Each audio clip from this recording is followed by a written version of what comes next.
What's good, y'all? This J.C.A. Reactions. I'm John. I'm back. About to react to a death battle. Scores McDuck versus Shovel Knight. I don't know who I'm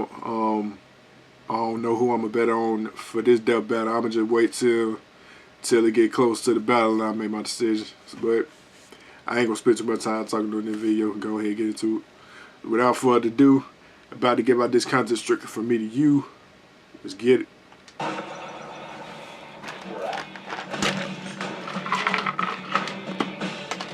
Some people adventure for wealth. For others, the wealth is in the adventure. Either way, you'll be successful if you can bounce off your enemies' heads. Like Scrooge McDuck, the wealthiest waterfowl to ever live. And Shovel Knight, a shining example of the code of chivalry. He's Wiz and I'm Boomstick. It's probably gonna be Shovel Knight to win, but I don't know. Armor and skills to find out who would win a death battle.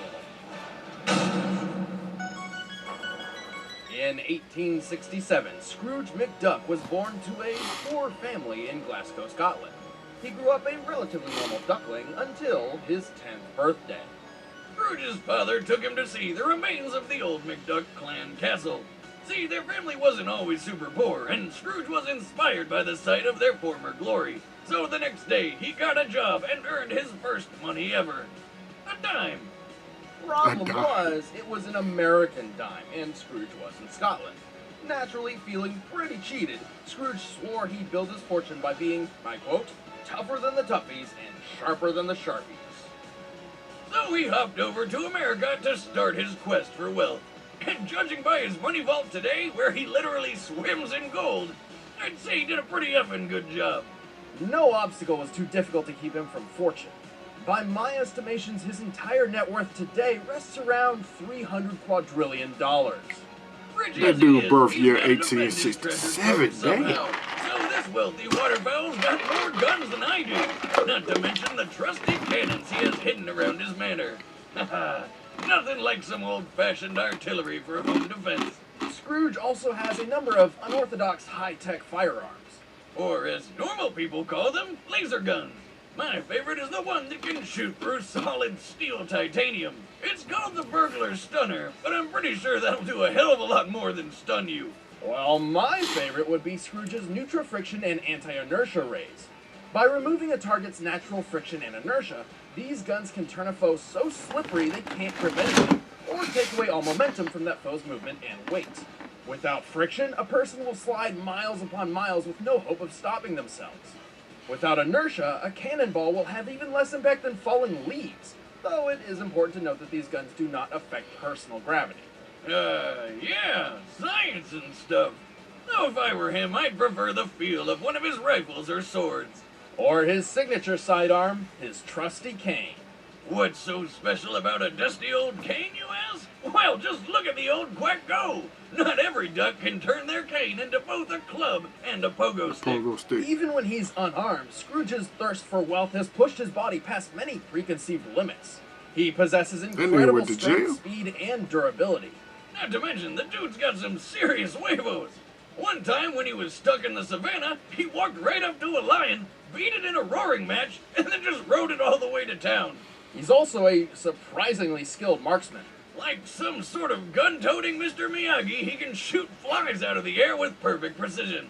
And he's no slouch with a blade. Apparently, Buffalo Bill taught him how to knife fight in, Injun style. And now's a great time to remind you that Scrooge is pretty old. It was a different time.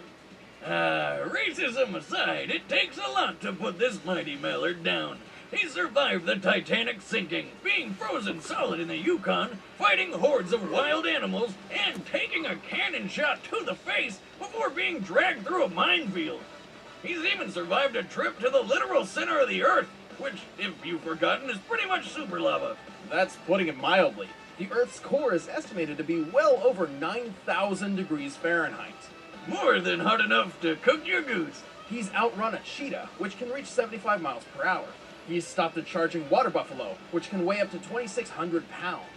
And did you ever hear that legend where George Washington threw a silver dollar across the Potomac River? Well, Scrooge can do that too. And he even caught the coin on the other side. because Scrooge isn't gonna waste a single dollar. Seems pretty impressive, but Scrooge has some massively problematic flaws. So he's stingy Least too. of all is his age. He's 150 years old. That won't do him any favors in a fight. And why can't he fly? I mean, he's a duck with his own private plane, and he has human teeth, and they really should just hire a poultry scientist at Disney. Oh, I'll send my resume. Well, more importantly would be his overpowering greed. He can often lose sight of his goals or explode into an uncontrollable rage if someone threatens his wealth. He is pretty selfish and has a one-track mind. I don't know if the uncontrollable rage part, though, is such a bad thing.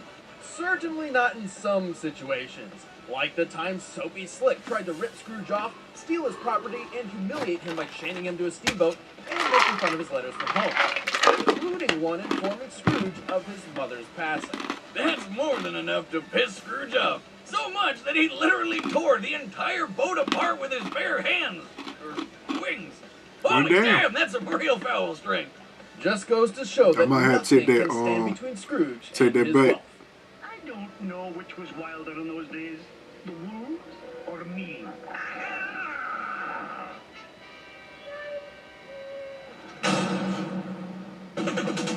A long time ago, the world was wild, and adventurers roamed the land. The most famous of whom were partners Shield Knight and Shovel Knight. You can tell how good they are by the giant piles of loot behind them. Shovel Knight and Shield Knight traveled together, and they were the stuff of legend. That is, until the Tower of Fate. Once inside, a cursed amulet knocked Shovel Knight out cold. When he woke up, Shield Knight was gone and the tower was sealed shut. And boy, did that bum him out. So, like all depressed heroes, he abandoned everything and went to the wilderness to do a bunch of farming and most likely drinking. Soon after he retired, an evil woman called the Enchantress took power, along with a group of villainous knights known as the Order of No Quarter. Ah, get it? It's funny. So maybe retiring wasn't the most responsible idea. Man's gotta mourn, Wiz. Man's gotta mourn. You mean like when you took a week off to mourn after your divorce? Because I'm pretty sure all you did was get drunk and shoot fireworks at my house. Ah, yeah. Man, that was a real good movie. Well, anyway, Shovel Knight's break didn't last long. After the Enchantress and her knights took hold of the land, the Tower of Fate unsealed. Knowing it was his only chance to find out what happened to Shield Knight, he dug back into action. And with him, he took his mightiest weapon. Boy, that was them days, boy. Them graphics. Old as hell, boy. Don't sell it short. It's not just any shovel, it's a shovel blade. And thanks to its It surprising had to be universal back in nature, them, it can slash through anything from rats to Super Nintendo or Sega Genesis days. Yes, he did. That reminds me of the time I made my own weapon out of a yard tool. I miss my rake blade, but everyone got really confused and offended whenever I yelled my catchphrase, "Prepare to get raked!" So I stopped using it. Oh, probably smart.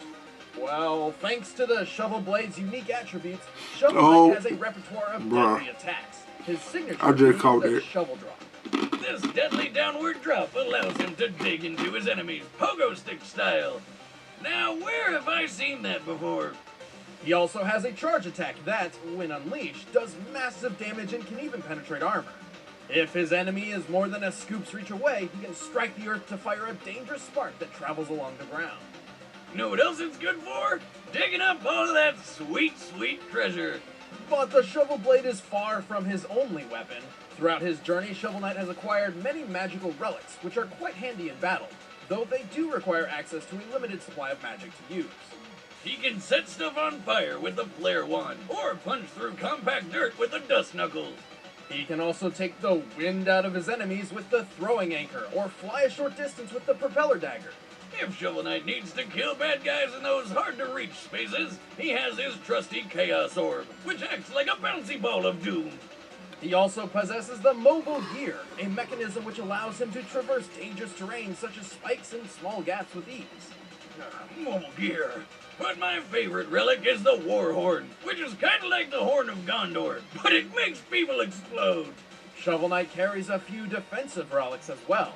Yeah, like those sweet fish goblets. You mean the what his triple weaknesses are? These special liquid receptacles can carry ichor, I'm thinking about betting on Knight. which, when drunk, provide certain benefits to Shovel Knight. Most notably, the ichor of renewal, which fully restores his health and magic. And how do you get such a useful liquid? from a bunch of fish that perform an interpretive dance and spit in your cup. It's dinner and a show. Last but not least is the Phase Locket. This relic allows Shovel Knight to pass through his enemies and even grants him temporary invincibility while under its effect.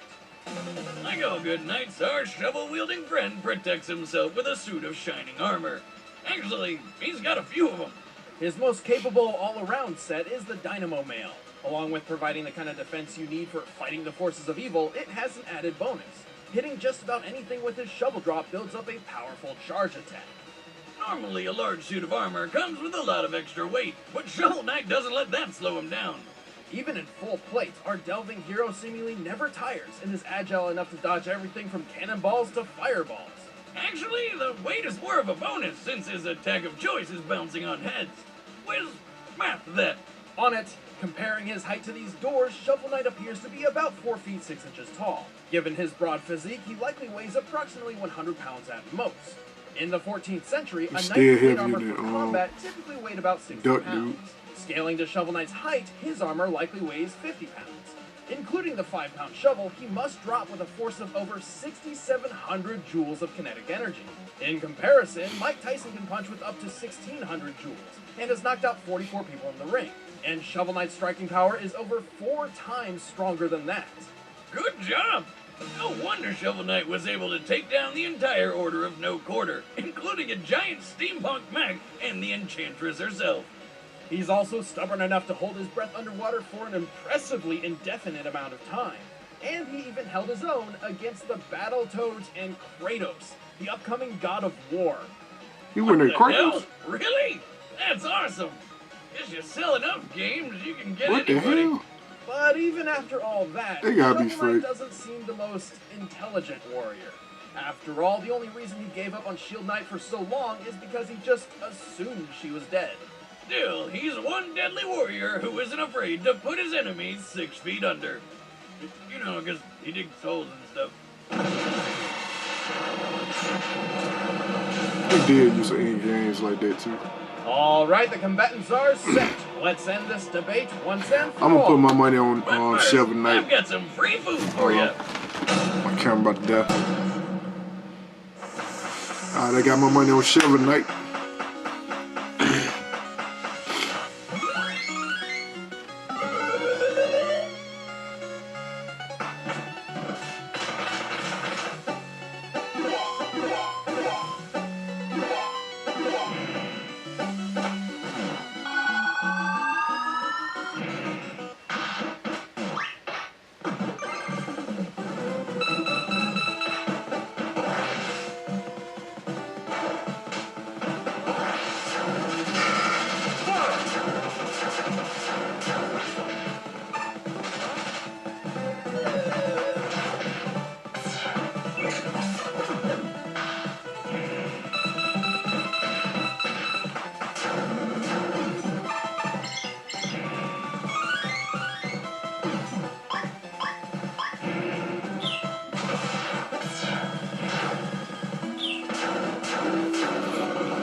I know he ain't over that quick.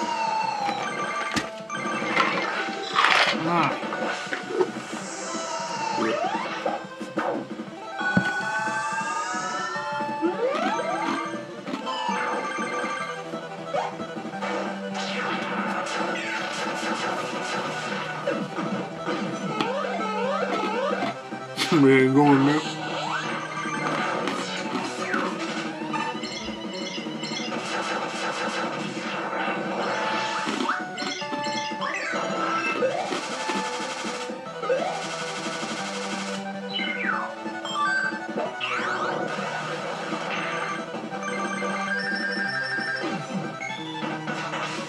Man, bruh, what the heck?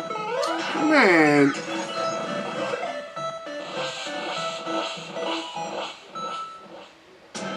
KO! Damn, that's cold. Man, that's With some his own bullshit. weapon. Shovel Knight might have been able to uphold the code of chivalry, but he could not hold up to Scrooge's wealth of experience and superior strength. Aside from the extra 100+ years of experience he's got over Shovel Knight, Scrooge's feats blew him out of the water. For example, there's no way that Shovel could have put him down very quickly when he's powered through a minefield like it's nothing. And remember how he threw a coin across the Potomac River and rode across fast enough to catch it? Well, we know the average width of the river is 1,300 feet, and he threw the coin at an angle of 20 degrees. After some quick calculations, this means he must have thrown the coin, boarded his boat, rowed across the entire river, and exited the boat to catch the coin in less than 5.4 seconds. This means he must have been rowing the boat at speeds well over 164 miles per hour. Jesus, how fast are his arms moving there? To make all that work, at least 14,400 rotations per minute. That's ducking awesome! He is strong enough to rip apart a steamboat after all. But regardless of Scrooge's power, you know what? Shovel Knight had very little options to defend against the Duck's wackier, physics-breaking weaponry. Those that could buy him some time could only last for so long due to his limited supply of magic. Plus, Scrooge has fought knights and magicians before, while Shovel Knight never fought anyone quite like Scrooge McDuck. Looks like Shovel Knight dug his own grave. The winner is Scrooge McDuck. Next time on Death Battle. Alright, so